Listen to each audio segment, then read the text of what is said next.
Okay, students, let's continue where I left in the previous video. I told you that in the next video, I am going to let you people understand and know how to take the user input. Okay, before I tell you how to take the user input in Java, you are going to understand few things, and I am going to revise few things that you studied in the C++. C++ में जब आपको user input लेना होता था, आप कोई एक command लिखते थे, लेट से अब सी आउट में लिखते थे एंटर योर नेम, ठीक है, और उसके बाद आप क्या करते थे, आप नेक्स्ट लाइन में जाते थे और नेक्स्ट लाइन में आप सी इन के बाद अपने पास क्या लिख लेते, what ever the variable, let say the name variable was there, तो आप इस वेरिएबल में अपना नाम स्टोर कर लेंगे। कुछ इसी तरह का पैटर्न जावा में भी इस्तेमाल होगा, पर जावा चूंकि ऑब्जेक्ट ओरिएंटेड प्रोग्रामिंग पे डिवाइस्ड है, बेस करता है, तो हम लोगों का पैटर्न थोड़ा चेंज हो जाएगा। सबसे पहले आप लोगों को कुछ चीजें सीखनी है, दैट इज दिस कि आपके पास हमेशा पैकेजेस इंस्टॉल होंगे।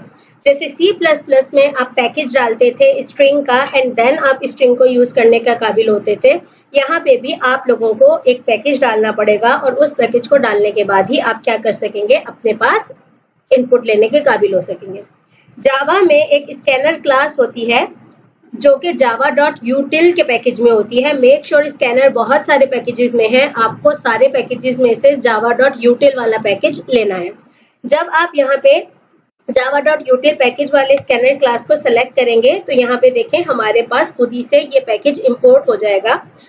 जैसे आप लाइब्रेरी इंक्लूड कराते थे हैश इंक्लूड करके, यहाँ पे ऐसे ही इंपोर्ट के कीवर्ड के साथ इस आपका पैकेज आ जाएगा। ये पैकेज आप बाय डिफॉल्ट खुद भी लिख सकते हैं, लेकिन I will suggest you people के आप ऑटोमेटिक इसको इंक्लूड होने दें ताकि आपके पास कोई सिंटेक्स एरर, कैपिटल स्मॉल ऐसा कोई एरर ना आए। इसके बाद आप यहाँ पे इस क्लास का एक रिप्रेजेंटेटिव एक ऑब्जेक्ट बनाएंगे, लेट से मैं उसका नाम लिख लेती हूँ इनपुट इज इक्वल टू। उसके बाद आप यहाँ पे अभी कुछ देर के लिए बस ये याद कर लें कि ये चीज ऐसी ही लिखी जाती है।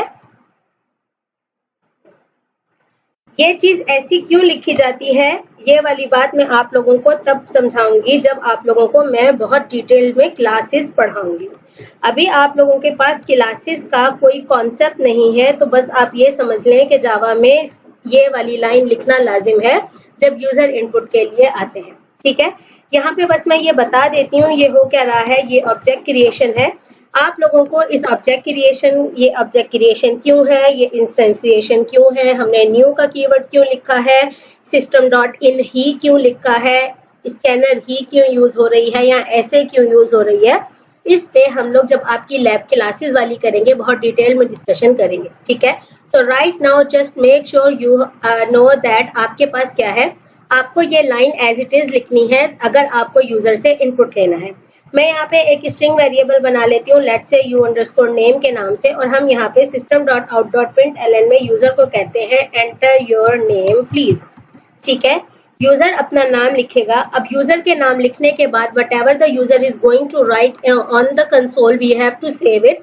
तो यहाँ पे आप जब cin.name करते थे, यहाँ cin वाला काम ये इनपुट करेगा। सो आई एम गोइंग टू से कि ठीक है, आप क्या करो, इनपुट को कहो कि क्या करे, रीड करे क्या, जो भी नेक्स्ट लाइन यूजर लिखेगा। हेयर अगर आप देखें तो एक नेक्स्ट लाइन का मेथड है, उस नेक्स्ट लाइन के मेथड की रिटर्न टाइप स्ट्रिंग है। इसका मतलब क्या होगा, ये नेक्स्ट लाइन का मेथड जो भी स्ट्रिंग यूजर अपने कंसोल पे लिखेगा उसे रिटर्न कर देगा हमारे पास। तो हम इस नेक्स्ट लाइन के मेथड को कॉल करते हैं। अब चूंकि ये नेक्स्ट लाइन का मेथड हमारे पास स्ट्रिंग को रिटर्न करेगा तो हम इसे अपने वेरिएबल में स्टोर कर लेते हैं, ठीक। तो यहाँ पे let me right it for you people on comment के हो क्या रहा है, जो कि input dot next line will read the line written by user from console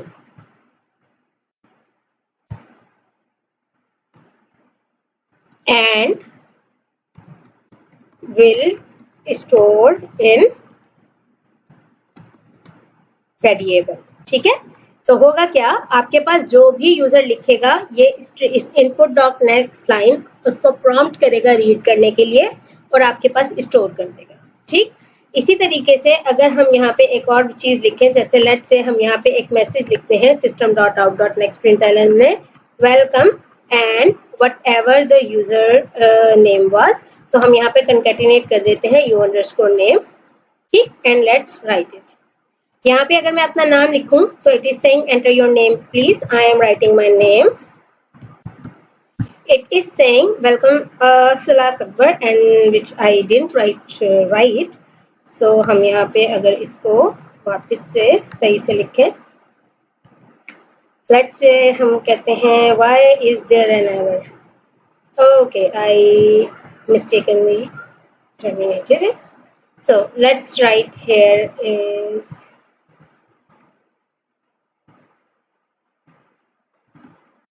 ठीक है, वेलकम सलास. So it has written it here.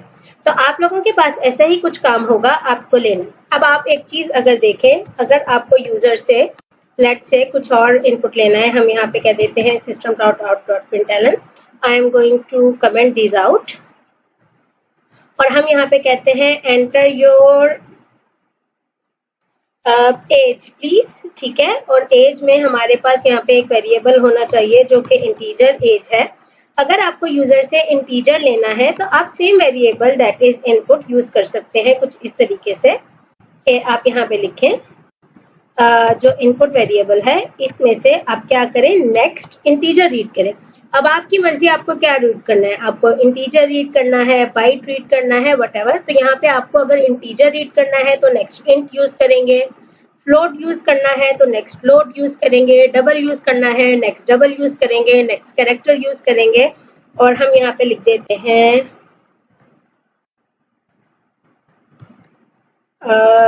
your age is, and let's say concatenate it like this, or shift F6 again. It is saying enter your age please. I am writing let's say 85. Your age is 85. ठीक. So this is how you can use a user input. तो अगर आप अपनी इन exercises पे अब जाएं और इन exercises पे जाने के बाद आपको यूजर से कोई इनपुट लेना है, लेट्स से यहाँ पे आप यूजर को कहते हो m लिखे या t लिखे या v लिखे, तो यहाँ से आप यूजर से इस तरह से वेरिएबल्स में वैल्यूज को स्टोर कर सकते हैं. ठीक. This was one thing about the input, and yes, this is going to be your next lab. Baki it's yeah, one more thing, that is the type conversion. आप लोगों के पास कभी कभी ऐसा भी होता है कि आपको एक टाइप से दूसरे टाइप जाना पड़ता है. सो आप क्या करते हो, आप इंटीजर से अगर फ्लोट में जाना चाहो, ठीक है, आप इंटीजर से फ्लोट में जाना चाहोगे और या फिर आप फ्लोट से इंटीजर जाना चाहो, तो यहाँ पे आपके पास क्या होगा, बहुत सारे काम होंगे. तो यहाँ पे हम करके देखेंगे. मैं कहती हूँ integer i is equals to 25, ठीक है, and integer f is equals to i. यहाँ पे देखें मेरे पास कोई एरर नहीं आता. अगर मैं system.out.println में लेट्स से लिखती हूँ i is equals to, let's concatenate it with I and control C, control V, let's concatenate it with F, और यहाँ पे क्या होगा, shift F6 हम प्रिंट करते हैं. तो क्या हुआ, I is equals to 25, F is equals to 25. हमारे पास यहाँ पे खुद ही वैल्यू असाइन हो गई. लेकिन अगर इसी चीज को मैं रिवर्स करने जाऊं, अगर मैं F में 25.63F लिखूं, ठीक है, और मैं इंटीजर को f असाइन करना शुरू करूं,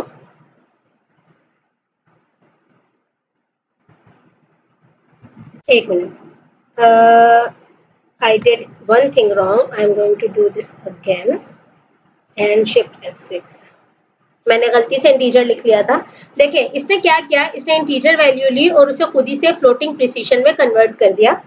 Now I am going to reverse it. I am going to do what? I am going to control X it, control V it, और F की जगह पे मैं कोई एक वैल्यू लिखने लगी हूँ, something like this, और हम I को F असाइन करते हैं.